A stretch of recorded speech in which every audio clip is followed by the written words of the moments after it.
எல்லோருக்கும் வணக்கம். எல்லாரும் எப்படி இருக்கிறீங்க? இன்னைக்கு நம்ம வீடியோவில் என்ன பார்க்க போகிறோம்னா, நிறைய பேர் வந்து கமெண்ட்ஸில் வந்து கேட்டுக்கிட்டே இருந்தீங்க, அக்கா வேலைக்கு போகலையா, என்ன பண்ணிக்கிட்டு இருக்கிறீங்க அப்படின்ட்டு.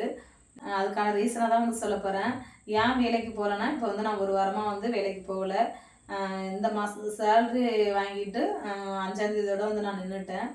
எதனால வந்து பார்த்தீங்கன்னா, பசங்களை வந்து கரெக்டான டயத்தில் வந்து கவனிக்க முடியல. ஏன்னா வந்து இப்போ எங்கள் மாமியாரோ இல்லை வேறு யாராச்சும் நம்ம அம்மா அப்பா யாராச்சும் வந்து பசங்களை பார்த்துக்கிறதுக்கு ஒரு ஆள் இருந்தாங்கன்னா நம்ம பயப்படாமல் வந்து வேலைக்கு போகலாம். என் பசங்களுக்கு வந்து பார்த்திங்கன்னா இப்போ நம்ம வந்து வீடும் வந்து மாறியாச்சு. வீடு வந்து ஸ்கூலுக்கு பக்கமாகவே, சின்ன பையன் ஸ்கூலுக்கு பக்கமாகவே வந்து மாறி இருக்கிறோம். சின்ன பையனுக்கும் ஸ்கூல் பக்கம், பெரிய பையனுக்கும் ஸ்கூல் பக்கம். அப்படிங்கிறப்ப வந்து பார்த்திங்கன்னா காலையில் பசங்க வந்து ஸ்கூல் போயிட்டு ஈவினிங் வருவாங்க. காலையில் 9 மணிக்கு ஸ்கூலில் விட்டுட்டு நானும் வந்து வேலைக்கு போயிடுவேன்.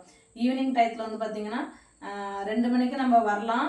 ஆனால் வந்து பசங்களுக்காக வந்து நான் 4 மணிக்கு வருவேன். 4 மணி பையனை அழைச்சிட்டு வந்து 4 மணிக்கு விட்டுட்டு, அப்புறம் வந்து 4:30க்கு வந்து பெரிய பையனை அழைச்சிட்டு வந்து வீட்டில் விட்டுட்டு, வேறு ஏதாச்சும் ஸ்நாக்ஸ் வந்து ரெடி பண்ணி கொடுத்துட்டு, ஒரு 5:30 மணிக்கு நான் மறுபடியும் கண்டினியூ பண்ணிக்குவேன் வேலையை. அதுக்கப்புறம் வந்து பார்த்திங்கன்னா நைட்டு 8:30 மணி, அப்படி இல்லைன்னா 9 மணி ஆகும். சில டயத்தில் வந்து 7:30 மணிக்கு கூட வீட்டுக்கு வரதுக்கு வாய்ப்பு இருக்குது.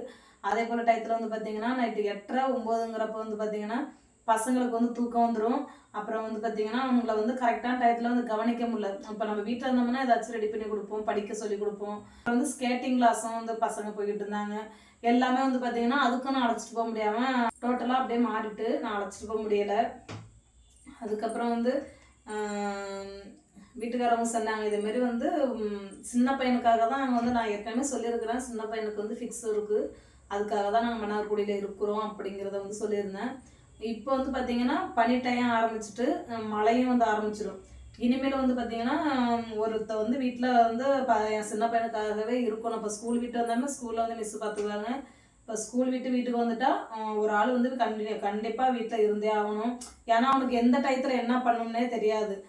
ஏன்னா 5 வயசோட வந்து ஃபிக்ஸ் நின்றுடும் அப்படின்னாங்க. ஆனால் வந்து அவனுக்கு ஃபீவர் வந்துட்டுனா இப்போ கண்டினியூவாக வந்துக்கிட்டு தான் இருக்குது. அது இன்னும் ஸ்டாப் ஆகலை.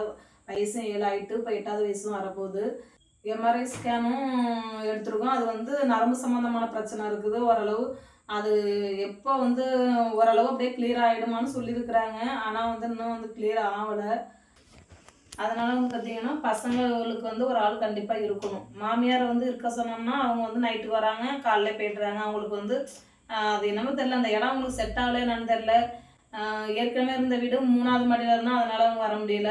இப்போ ஏற்கனவே அடுத்த வீடு மாறினா அங்கேயும் வந்து அவங்க ஒரு நாள் கூட தங்கினதில்லை. ஒரு நாள் வருவாங்க, மறுநாள் காலையிலே வந்து போயிடுவாங்க. இதே இந்த வீட்டுக்கும் வந்து பார்த்திங்கன்னா தீபாவளி அப்போ வந்தாங்க, அதுக்கப்புறம் இன்னும் வரல. இந்த இடத்துல வந்து தனியாக இருக்கிறது பிடிக்கல பிறகு, அதனால் அவங்களுக்கு செட் ஆகாதனால வரமாட்டாங்க. பசங்களை வந்து பார்த்துட்டு போயிடுவாங்க, அவ்வளோதான். அப்புறம் நாங்கள் கிராமத்து வீட்டுக்கு போவோம், அதே போல் தான் இருந்துகிட்ருக்குறோம். அதனால் வந்து பார்த்திங்கன்னா நான் வந்து இப்போ வேலைக்கு போயிடுறேன். வேலைக்கு போயிருக்கிறது வந்து எனக்கு அந்த ஜாப் வந்து ரொம்ப பிடிச்சிருக்கு தான். இருந்தாலும் வந்து பார்த்திங்கன்னா என் சின்ன பையனுக்காக தான் வந்து இருக்கிறேன்னு சொல்லியிருக்கிறேன். இப்போ வந்து நான் வேலைக்கு போயிடுறேன், எங்கள் வீட்டுக்காரவங்க இங்கே இருந்தாலும் பரவாயில்ல, அவங்களும் வந்து வெளியில் இருக்கிறாங்க. அப்படிங்கிறப்ப வந்து பார்த்திங்கன்னா கீழே வந்து ஹவுஸ் ஓனர் வீட்டு இருக்குது. இப்போ பசங்க வந்து பாத்ரூம் போகிறாங்க, இல்லை ஒரு சப்போஸ் வலிக்கு விழுந்துடுறாங்க, அப்போ வந்து என்ன நடக்குதுன்னு தெரிய போகிறது கிடையாது. அப்புறம் அதே போல் வந்து பார்த்திங்கன்னா வேறு எதுவும் கரண்ட்லையோ வேறு எதுலேயும் கை வச்சுருவாங்களோ அப்படிங்கிற ஒரு பயமும் இருக்குது. அதனால் வந்து பார்த்திங்கன்னா வேறு எதுவும் ஃபீவரே வந்துட்டால் கூட அந்த டயத்தில் எதுவும் ஆகிடுமோ அப்படிங்கிற பயமாக இருக்குது.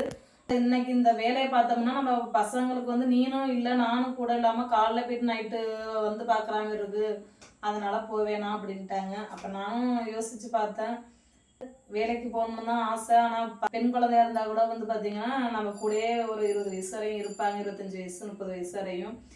பசங்களாக இருக்கிறனால வந்து பார்த்திங்கன்னா இப்போ படிப்பாங்க, படிச்சுட்டு ஒரு 5-6 வருஷம் 10th 12th முடியும் நம்ம கூட இருப்பாங்க. அதுக்கப்புறம் காலேஜ் அப்படி இப்படின்னா ஹாஸ்டல் அப்படி இப்படி போயிட்டாங்கன்னா வந்து பசங்க நம்ம கூட இருக்க மாட்டாங்க.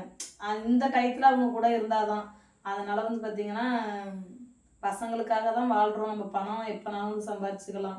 ஆனால் குழந்தைங்களுக்கு வந்து அந்த பாசத்தை இல்லை, அதுகளுக்கு இப்போ பக்கத்தில் அம்மாலாம் இருந்து பிள்ளைங்களை கவனிக்கிறப்ப நம்ம அம்மா வேலைக்கு போயிட்டாங்கன்னா அந்த பிள்ளைகளுக்கு அந்த தவிர்ப்பு இருக்கும். என் சின்ன பையனுக்கு இருக்கிறதோ இல்லையே, பெரிய பையனுக்கு கண்டிப்பாக இருக்கும். 2 மணிக்கு டிஃபன் கொடுக்கணும், ஈவினிங் டயத்தில் ஏதாச்சும் ரெடி பண்ணி கொடுக்கணும், வேறு ஏதாச்சும் பிள்ளைங்களுக்கு வந்து கொஞ்சம் ஃப்ரீயாக அழைச்சிட்டு போகணும் விளையாடுறதுக்கு. அப்புறம் வந்து ஸ்கேட்டிங் கிளாஸ் வந்து போயிட்டு இருந்தாங்க வாரம் வாரம். அதுவும் வந்து டோட்டலாக நான் அழைச்சிட்டு போக முடியாமல் போயிட்டு அதுவும் கொஞ்சம் அப்படியே டிலே ஆகுது. சனிக்கிழமை ஞாயிற்றுக்கிழமை பார்த்தீங்கன்னா டியூஷன் போயிட்டு இருக்காங்க பசங்க. இப்போ காலையில் வந்து 7 மணிக்கு போயிட்டு காலைல 9 மணிக்கு தான் வந்தாங்க. அப்புறம் ஈவினிங் வந்து கண்டினியூவாக டெய்லியும் வந்து பார்த்தீங்கன்னா 7:30லேருந்து 9 மணி வரையும் டியூஷன் போகிறாங்க. மேக்ஸுக்கும் இங்கிலீஷ்க்கு தான் எடுக்க சொல்லிக்கிறேன். மற்றபடி சோசியல் சயின்ஸு தமிழ் இதெல்லாம் வந்து வீட்டிலே ரெடி பண்ணிக்குவானுவோ, ஹோம்ஒர்க் எழுதுவானுவோ. இது இங்கிலீஷுக்கும் மேக்ஸுக்கு தான் வந்து டியூஷன் அனுப்பி விட்றேன். இப்போ வந்து பார்த்திங்கன்னா கரெக்டாக டைமிங் படி பிள்ளைங்களுக்கு சாப்பாடு ரெடி பண்ண முடியுது, வீடெல்லாம் கொஞ்சம் நீட்னஸாக வச்சுக்க முடியுது. இப்போ நான் வேலைக்கு போனதுனால வந்து பார்த்திங்கன்னா உங்களுக்கே தெரியும், வீடை வந்து மாற்றிக்கிட்டு இங்கே வந்து வச்சேன். அது அப்படியே தான் இருந்தது, எதுவுமே ஒரு ரெடி பண்ணாமல். அதனால் வந்து பார்த்திங்கன்னா இப்போ 4 நாளாக ஆச்சு. 4 நாளாக வந்து ஒரு ரூமாக வந்து நீட் பண்ணி சூப்பராக வந்து எல்லாத்துக்குமே பெயிண்ட் கொடுத்து எல்லாம் நீட் பண்ணிட்டேன். வீட்டு வேலை எல்லாமே ப்ராப்பராக முடிச்சிட்டேன். இனிமேல் வந்து பார்த்திங்கன்னா பிள்ளைங்களை வந்து டியூஷனும் போகிறாங்க, ஸ்கேட்டிங் கிளாஸும் இனிமேல் கண்டினியூ அழைச்சிட்டு போகலாம். படிப்பு சம்மந்தமாக நம்மளும் கொஞ்சம், ஏன்னா நான் வர டைம் வந்து தூங்குகிற டைம். பசங்களாம் வந்து தூக்கம் வந்துடும். நான் வந்து சாப்பாடு ரெடி பண்ணி கொடுப்பேன், தூங்கிடுவாங்க. அவங்களுக்கு வந்து நம்ம என்ன படிச்சிங்க போனீங்க எதுவுமே கேட்க முடியாத சூழ்நிலையாகுது. அதான் வந்து நான் வேலைக்கு போகலை. நிறைய பேர் சொல்கிறீங்க வேலைக்கு போங்க அப்படின்ட்டு. வேலைக்கு போகிறது நல்ல விஷயம்தான். இருந்தாலும் வந்து பார்த்திங்கன்னா என்னோடய பசங்களுக்காக தான் வந்து நான் மன்னார்குடியில் வந்து இருக்கிறேன். அந்த பசங்களுக்கே ஒரு வந்து எல்லா டைமிங்கும் வந்து கரெக்டாக இருக்குன்னு நம்ம சொல்ல முடியாது. ஏதோ ஆனால் என் சின்ன பையனுக்காண்டி கண்டிப்பாக ஒருத்தர் கூடயே தான் இருக்கணும். இப்போ எங்கள் மாமியார் வந்து கூட இருந்தாங்கன்னா ஒன்றுமே கவலை இல்லை, அழகாக வேலைக்கு போகலாம். அவங்களுக்கு வந்து இங்கே கிராமத்து வீட்டில் இருந்துட்டு வந்து டவுனில் இருக்க அவங்களுக்கு செட் ஆகல, அதனால வந்து வரல. பிரச்சனை இல்லை, நீ பிள்ளைங்கள ஃபஸ்ட்டு பார்த்துக்க, அதுக்கப்புறம் நான் கவனிச்சுக்கிறேன் அப்படின்ட்டாங்க. அப்புறம் மீறிக்கிட்டும் போனால் நாளைக்கு ஏதாச்சும் பிள்ளைங்களுக்கு அசம்பாவிதம் நடந்தால் பயமாக இருக்குது. அது இல்லாமல் பார்த்தீங்கன்னா ஈவினிங் டயத்தில் வந்து எல்லா டைமும் நம்ம கரெக்டாக போய் அழைச்சிட முடியாது. சில டைம் லேட் ஆகும், சில நேரத்தில் கரெக்டாக போயிடலாம். பசங்க வந்து டேஞ்சரான இடத்துல வந்து தான் கிராஸ் பண்ணணும். மன்னார்குடி ஜிஹெச்கிட்ட இருந்து 4 ரோடு கிராசிங் ஆகும். அந்த இடத்துல வந்து பார்த்திங்கன்னா க்ரௌட் அதிகமாக இருக்கும். அதையும் கிராஸ் பண்ணி வரணும். அதேமாதிரி சின்ன பையனும் பார்த்திங்கன்னா ப்ளே ஸ்கூல்கிட்ட வந்து பார்த்திங்கன்னா 4 ரோடு அங்கே பிரியும். அந்த இடத்துலையும் வந்து ரொம்ப ரிஸ்க் தான் பிள்ளைங்க கிராஸ் பண்ணி வர்றது. அதனால் வந்து பார்த்திங்கன்னா பசங்களுக்காக மட்டும் நான் வந்து வேலையை வந்து ஸ்டாப் பண்ணிவிட்டு இப்போ வீட்டில் தான் இருக்கிறேன். வேலைக்கு போகணுன்னு ஆசை, ஆனால் வந்து போவேனான்னு சொல்லிட்டாங்க. இனிமேலும் வந்து பிள்ளைங்கள பார்த்துக்கிட்டு அப்படியே நம்ம ரொட்டீனாக வந்து இனிமேல் நான் வீடியோ கண்டினியூ பண்ணிக்கலாம்னு இருக்கிறேன். ஏற்கனவே வந்து நிறைய சப்போர்ட் பண்ணியிருந்தீங்க. பழைய வீடியோலாம் வந்து போய் பார்த்தீங்கன்னா எல்லாம் வந்து 70,000 80,000 இப்படி தான் போயிருக்கும். இப்போலாம் வந்து பார்த்திங்கன்னா 1000 தொடுறதே ரொம்ப கஷ்டமாக இருக்குது. நீங்கள் எப்போதும் போல் வந்து எனக்கு வந்து சப்போர்ட் பண்ணுங்கள். இப்போ வந்து பார்த்திங்கன்னா வீடியோ எடுக்கிறது அவளும் வந்து கை குழந்தைய வச்சுக்கிட்டு இருக்கிறா.